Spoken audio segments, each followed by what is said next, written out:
Hello everyone, today I will discuss next question December 2019। Question आपका PD का है। क्वेश्चन क्या है? The Cauchy problem y into curly Z by curly X minus X into curly Z by curly Y equal to 0 and X naught equal to cos of S, Y naught of S is equal to sine of S, Z naught of S equal to 1, S greater than 0 has unique solution, no solution, more than 1 but finite number of solution, fourth है infinitely many solution. Question आपका Cauchy problem का है और इसमें सिर्फ uniqueness ये पूछा गया है कि उसके पास यूनिक सॉल्यूशन होगा या इनफाइनाइट सॉल्यूशन होंगे या नो सॉल्यूशन। ये सॉल्यूशन निकालने की बात नहीं कर रहा, बस ये बताना है कि होगा या नहीं होगा, अगर है तो यूनिक है या इनफाइनाइटली मैनी है, या फिर थर्ड ऑप्शन क्या है, मोर than 1 but finite number of A solution. जब आपकी कोशी प्रॉब्लम गिवन होती है तो उसके सॉल्यूशन निकालने के आपके जर्नल जो तरीका है वो ये है। जैसे अगर आपके पास कोई भी कोशी प्रॉब्लम है, उसमें जो आप कंपेयर करते हो जब कोशी प्रॉब्लम को, तो वो इस फॉर्म की होती है, P of A P plus Q of A Q equal to R. अब यहाँ पे अब आपका आर 0 है, ये जर्नल मैं आपको सिर्फ कोशी प्रॉब्लम के लिए बताऊंगी। अब आपकी आर की वैल्यू तो इस क्वेश्चन में तो 0 है, अगर 0 नहीं होती तो आप क्या करते? अब देखिए आपके पास कंडीशन गिवन है एक्स नोट, वाई नोट और जेड नोट। यहाँ जो पी है ये आपका एक्स वाई और जेड नोट का फंक्शन है, ये जो क्यू है ये भी आपका एक्स वाई और जेड नोट का फंक्शन है, इक्वल टू क्या है आर, आर भी आपका एक्स वाई और जेड का फंक्शन है। अब ये देखिए मैं क्या करती हूँ, जो आपके पी क्यू आर हैं उसकी वैल्यू किन पॉइंट्स के ऊपर, एक्स नोट वाई नोट और जेड नोट के ऊपर वैल्यू निकाली, डिवाइड बाय में जो आपकी इनिशियल कंडीशन गिवन है एक्स नोट उसका पार्शियल डेरिवेटिव कर दीजिए उसका एस के रिस्पेक्ट में, उसको इससे डिवाइड कर दीजिए। क्यू डिवाइड बाय में D of A Y naught divide by D S equal to R of A divide by D of A Z naught divide by D S. ये इसको मैंने फर्स्ट नाम दे दिया, इसको सेकंड, इसको थर्ड नाम दे दिया।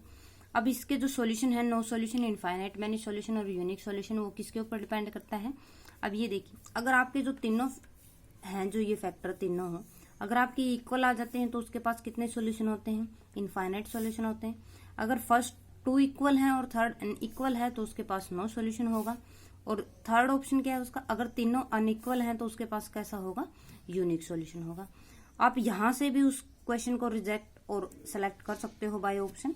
और सेकंड वे क्या है इसका, अब ये देखिए अपनी जो इक्वेशन आई है उसमें P of A P plus Q of Q equal to R है, बट हमें जो दी है वो किसके इक्वल है? 0 के इक्वल है।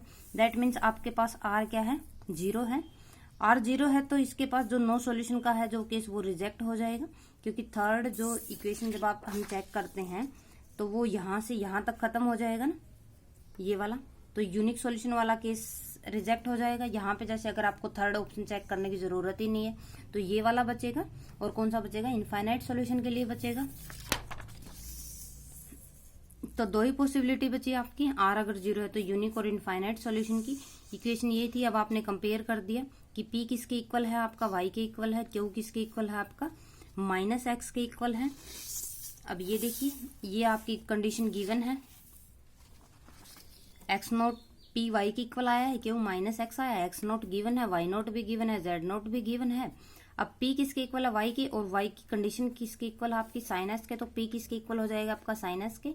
और क्यू किसके इक्वल है? माइनस एक्स के, तो एक्स किसके इक्वल है? आपका कोस एक्स, तो माइनस कोस एस हो जाएगा। अब मैंने क्या कर दिया, डिटर्मिनेंट निकाल दिया, वो क्या होता है? P of X naught Y naught Z naught, P में वो कंडीशन पुट कर दीजिए क्यू, और यहाँ पे उसका derivative X naught divide by D S, D of Y naught divide by D S. अब ये सेकंड वे है आपका, अगर ये जो डिटर्मिनेंट अगर आपका नॉन जीरो आ जाता है तो उसके पास कैसा सॉल्यूशन होगा? यूनिक सॉल्यूशन होगा। अगर आपका डेल 0 आ जाता है तो उसके पास कैसे होंगे? इनफाइनाइट मैनी सॉल्यूशन होंगे।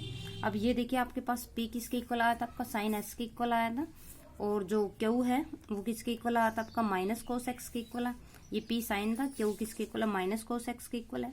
अब आप क्या कीजिए, जो आपकी एक्स नोट है, एक्स नोट किसके इक्वल है? आपका कोस एस के, तो इसका डेरिवेटिव कर दीजिए आप किसके रिस्पेक्ट में? एस के। कोस का डेरिवेटिव क्या होता है? आपका माइनस साइन, ये हो जाएगा। ऐसे ही वाई का डेरिवेटिव कर दीजिए एस के रिस्पेक्ट में, वाई किसके इक्वल है? आपका साइन एस, इसका डेरिवेटिव क्या हो जाएगा? कोस एस। इसको सोल्व कर दीजिए तो ये डिटर्मिनेंट क्या हो जाएगा? आपका 0 हो जाएगा। तो उसके पास कितने सॉल्यूशन हो जाएंगे? इनफाइनाइट मैनी सॉल्यूशन हो जाएंगे। तो आपका फोर्थ क्या हो जाएगा? करेक्ट आंसर हो जाएगा। सेकंड वे और भी है आपका इस क्वेश्चन को चेक करने का, यही जो मैंने अभी आपको बताया था कि आप यहाँ से ये फैक्टर चेक करो तो आपको पता चल जाएगा उसके पास यूनिक सॉल्यूशन होगा, इनफाइनाइट सॉल्यूशन होगा या नो सॉल्यूशन। अब ये देखिए यही मैं वैल्यू कैलकुलेट करती हूँ।